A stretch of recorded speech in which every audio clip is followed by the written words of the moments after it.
Connaître l'histoire, c'est le meilleur moyen d'anticiper l'avenir, de s'y projeter et de le façonner au mieux. On parle beaucoup d'intelligence artificielle puisqu'on en ressent déjà les effets sur notre quotidien. Mais il y a un nouveau champ qui est en train d'émerger, c'est celui de la robotique.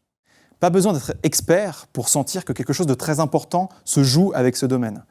Optimiser la production pour subvenir aux besoins de tous, ou soulever des questions fondamentales que l'on n'a peut-être pas envie de se poser. Connaître l'histoire de la robotique, c'est comprendre où nous en sommes vraiment, c'est avoir les clés pour anticiper ce qui pourrait advenir. Et lorsque l'on s'intéresse à la robotique, on doit s'intéresser aux histoires au pluriel. Parce que, plus que toute autre science, le sort de la robotique a toujours été intrinsèquement lié avec la narration.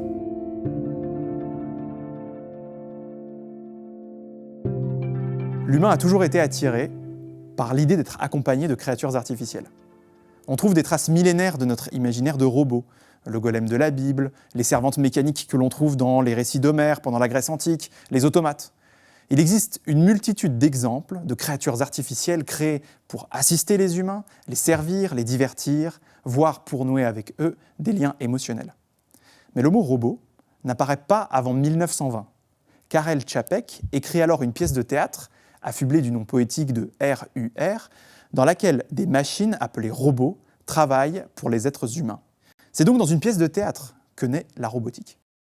Et les premiers robots sont des acteurs bien humains. Cette pièce semble agir comme une feuille de route pour ce qui deviendra la robotique. On y reviendra plus tard. Pour le moment, avançons vers sa création en tant que science à part entière. La robotique prend véritablement forme en 1956 avec le premier bras industriel robotique, Unimate. Descendant des machines d'automatisation, ce bras permet l'enregistrement d'une séquence de mouvements et sa répétition sans intervention humaine. C'est le premier robot véritablement fonctionnel. La robotique va alors se développer dans la deuxième moitié du XXe siècle autour de 3 axes. La robotique industrielle. Les robots sont très majoritairement des bras robotiques construits pour être extrêmement précis et répétables, mais ces machines reproduisent une séquence de gestes, comme une chorégraphie. Et ont peu ou pas de capacité d'adaptation.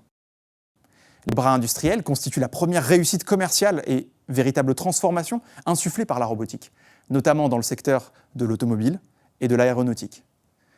Mais alors, remplacement et chômage de masse ? Le lien est plus complexe qu'il n'y paraît. Voici les 3 pays avec la plus grosse densité de robots par employé dans l'industrie. Japon, environ 4%. Allemagne, 4% également. Corée du Sud, 10%. Donc, sur 10 employés, il y a un robot en Corée. C'est énorme. La France, c'est seulement 1 à 2%. Et si l'on regarde les taux de chômage, Japon, Allemagne, Corée du Sud, entre 2 et 3%, c'est vraiment très bas. Avec ces taux, on considère plutôt qu'on est en pénurie de main-d'œuvre que vraiment en situation de chômage. Et la France, 7,3%. Loin de la pénurie de main-d'œuvre, donc. On a donc des pays très fortement robotisés qui ont pourtant un taux de chômage largement inférieur au nôtre. Alors, c'est incohérent ? En réalité, ce n'est pas si étonnant. Les robots dans l'industrie aujourd'hui sont liés à un dynamisme économique.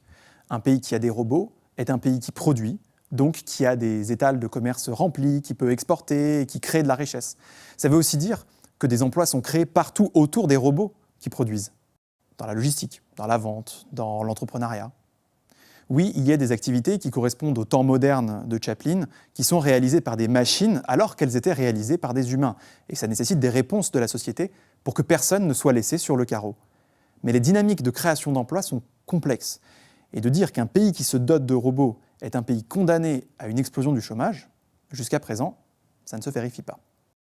La robotique se développe également autour de 2 autres axes, qui relèvent alors encore de la recherche. La robotique mobile. Les robots mobiles, principalement à roues, sont développés pour déplacer des charges d'un point à un autre. Une technologie qui s'appuie sur la planification de chemin et sur ce qu'on appelle le SLAM, la cartographie et localisation simultanée. Grâce au SLAM, les robots peuvent se servir de leurs capteurs pour cartographier leur environnement et s'y déplacer. La robotique humanoïde. Bien sûr, le désir de créer des robots qui ressemblent à des humains est beaucoup trop fort. Et très vite se sont développés les premiers humanoïdes, notamment au Japon, qui étaient en avance sur le sujet à l'époque. Bien que très impressionnants, ces robots coûtent monstrueusement chers et ne sont pas encore capables de faire grand-chose d'autre que des signes de la main. Mais ça ne fait rien. Les films et romans de science-fiction foisonnent et les observateurs sont bouche bée. On est en train de créer une nouvelle forme de vie.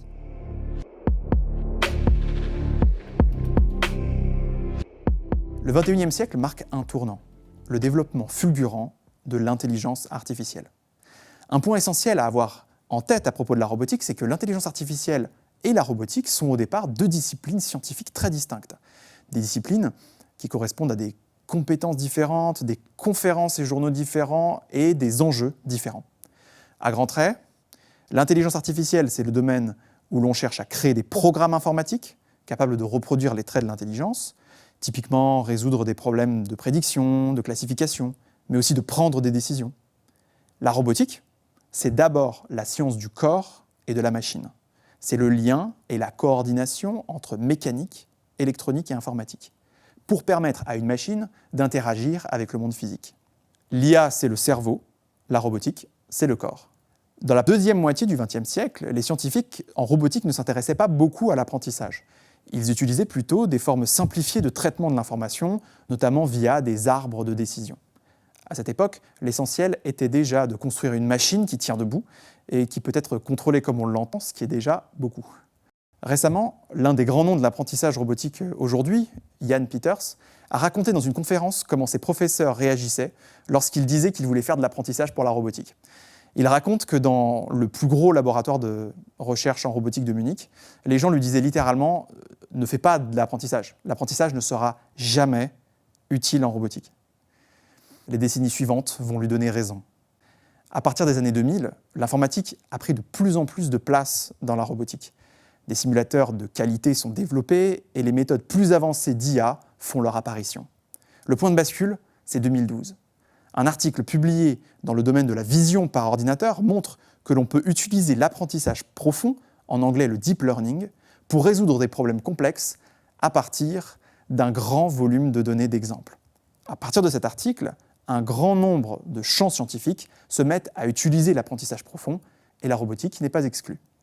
C'est l'avènement d'un nouveau champ entre robotique et apprentissage, l'apprentissage robotique. Beaucoup de chercheurs, ayant derrière eux une longue carrière, m'ont raconté comment les laboratoires de robotique les plus puristes ont fini par reconnaître les uns après les autres que l'IA pouvait quand même résoudre des problèmes intéressants. Au même moment se développe toute une série de robots différents. Des robots compagnons, des robots aspirateurs, des robots quadrupèdes, des drones, des robots de logistique. On voit également apparaître des robots collaboratifs, les cobots, qui sont faits pour opérer à proximité, voire au contact d'humains, sans risquer de les blesser. Et le dernier bouleversement date de 2022, avec l'avènement de l'IA générative. La même technologie sur laquelle repose ChatGPT et tous les autres modèles qui permettent la génération de textes, d'images, de sons, de vidéos, de codes et des performances spectaculaires dans de nombreuses tâches intellectuelles. Les scientifiques pensent alors détenir la méthode pour pouvoir créer la machine capable d'égaler l'humain, ce qu'on appelle l'intelligence artificielle générale.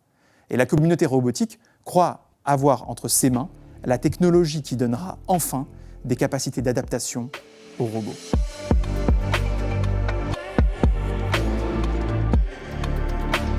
On trouve sur Internet des vidéos spectaculaires de robots depuis des décennies, notamment celle de Boston Dynamics. Mais si ça marche aussi bien que suggèrent les vidéos, pourquoi les robots ne sont-ils pas déjà partout ? Ça peut sembler étonnant, mais malgré tous les progrès technologiques amenés par l'IA à la robotique, les robots sont encore dotés de capacités d'adaptation très restreintes. Il y a finalement eu encore peu de technologies robotiques vraiment différentes des robots industriels du XXe siècle qui se sont imposées.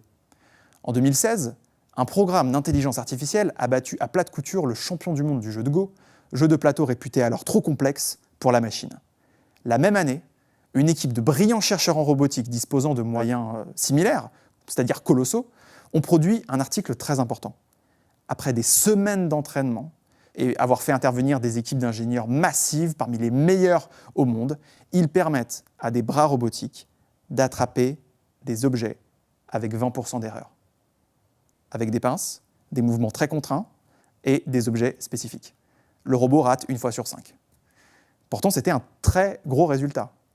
C'est un paradoxe qui est très connu en robotique. Ce qui est très simple pour un humain peut être très complexe pour une machine. Par exemple, attraper un objet. Et les méthodes d'IA, qui fonctionnent très bien sur les tâches numériques, qui tiennent dans un ordinateur, comme prédire la météo, choisir un coup aux échecs, etc., ne semblent pas suffire pour être très efficaces dans le monde physique. Le monde physique semble être le domaine où l'humain est encore roi. Mais depuis quelques années émerge une nouvelle vague d'enthousiasme autour du potentiel de la robotique. De nombreuses entreprises se lancent dans le domaine et partout pleuvent les investissements et fleurissent les jolies vidéos. C'est un nouvel élan. Le monde entier est persuadé que la prochaine vague technologique, la prochaine avancée majeure, c'est la robotique. Et avec cela, l'idée que l'on sera capable de créer une machine qui sera en mesure d'égaler l'humain sur n'importe quelle tâche, voire de le dépasser. Mais est-ce que c'est la seule voie pour la robotique ?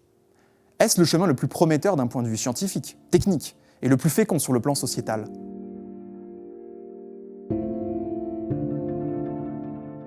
Lorsque l'on étudie l'histoire d'une science, on peut avoir l'impression d'un flot lent, implacable, objectif, une tendance qui nous dépasse, comme si l'on suivait l'unique chemin qui nous mènerait au plus vrai, au plus efficace, au plus abouti.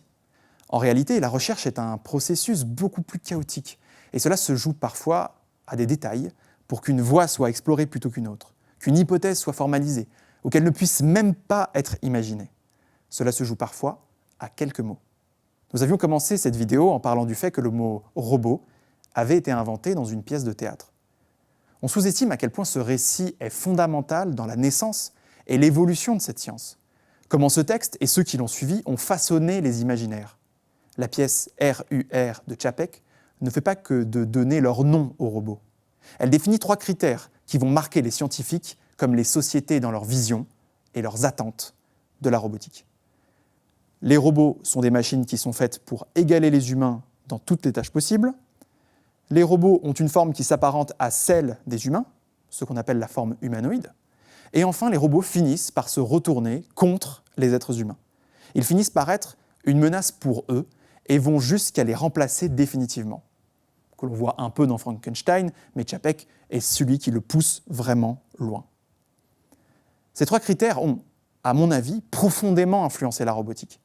C'est ce qui explique pourquoi une grosse partie de la communauté scientifique a aujourd'hui pour boussole la création de ce qu'on appelle l'intelligence artificielle générale, c'est-à-dire la capacité d'égaler les humains sur n'importe quelle tâche. C'est ce qui explique pourquoi autant de scientifiques sont fascinés par la création de robots humanoïdes, plutôt que d'autres formes de robots. Une forme qui permet la projection émotionnelle, mais également qui cherche à créer la vie avec des caractéristiques qui se rapprochent le plus possible de l'humain. Et enfin, c'est ce qui pourrait expliquer pourquoi nous avons tant cet imaginaire négatif, pourquoi notre réaction peut être aussi instinctive autour du remplacement de l'humain par la machine. Ce point culturel, dont notre imaginaire collectif est imprégné, me semble fondamental et complètement sous-estimé dans la société comme dans la communauté scientifique. La pièce RUR condense l'imaginaire de créatures artificielles qui habitent l'humanité depuis la nuit des temps et se propage dans les œuvres qui mettent en scène les désormais nommés robots. Et si RUR avait été écrite différemment ? Pour le moment, ne changeons qu'un paramètre. Imaginons qu'au lieu d'avoir des machines qui se rebellent contre les humains, on ait des machines qui deviennent comme leur prolongement, comme leurs enfants. Les parents n'ont pas fondamentalement peur que leurs enfants les remplacent. C'est le prolongement d'eux-mêmes. Ça aurait pu être une voie pour l'imaginaire autour des robots, que la pièce aurait pu explorer. Pourquoi pas ? Mais plus généralement, l'humain est en train de se doter de la capacité de créer des machines qui seront en mesure de résoudre de nombreux problèmes, notamment liés à la production, les fameuses tâches pénibles, répétitives, dangereuses. Pourquoi chercher absolument à faire une forme humanoïde ? Réfléchissons à un autre problème. Voler. Pour créer des machines capables de voler, l'humain a d'abord cherché à reproduire le battement des ailes des oiseaux. C'est un raisonnement naturel. Les oiseaux volent, on veut voler, on fait comme les oiseaux. Mais ça s'est avéré très inefficace. La solution a été de ne s'inspirer que d'une partie spécifique du vol des oiseaux. C'est comme ça qu'on est arrivé à la propulsion pour voler. D'une certaine manière, chercher à copier exactement l'oiseau était comme un frein à l'imagination. Si par exemple l'on veut avoir la possibilité de produire des médicaments pour le plus grand nombre, il s'agit en réalité d'un ensemble de tâches bien précis. Le corps humain n'est peut-être pas le plus adapté pour emballer des flacons dans des boîtes en carton ou y insérer des notices d'information. Construire un robot humanoïde est extrêmement difficile à plein d'égards, et peut-être serait-il plus facile pour nous de créer des machines qui ne ressemblent pas aux êtres humains, et qui pourraient être très bons pour résoudre certains problèmes, efficaces, facilement réparables, peu coûteux, en ressources et en énergie, disponibles à la demande. Si c'était la résolution du problème qui nous importait, on pourrait tout à fait imaginer des machines qui n'ont rien à voir avec des robots, qui ressemblent aux humains. Des robots complémentaires à l'humain, et pour lesquels il ne viendrait à l'idée de personne de penser qu'ils pourraient un jour se retourner contre nous. Ça pourrait être des outils extraordinaires, presque comme de nouvelles formes de vie, mais qui ne nous donnent pas le sentiment d'être capables de réaliser tout ce qu'on sait faire, tout ce qui constitue la nature humaine, qui ne donnent pas le sentiment que l'être humain est en train de devenir caduc ou dépassé. Au contraire, c'est comme si la majeure partie de la communauté scientifique n'arrivait à imaginer l'avenir de la science robotique qu'à la lumière des récits de science-fiction du XXe siècle, et de n'imaginer son avenir que dans les dystopies du XXIe siècle. L'imaginaire façonne notre rapport au monde, nos actions, la manière dont on mène la recherche scientifique même. Et si la direction qu'est en train de prendre la robotique ne nous convient pas, charge à nous, que l'on soit scientifique ou non, de l'orienter différemment. Charge à nous de définir les bienfaits que l'on attend d'elle, charge à nous d'écrire une autre histoire de la robotique.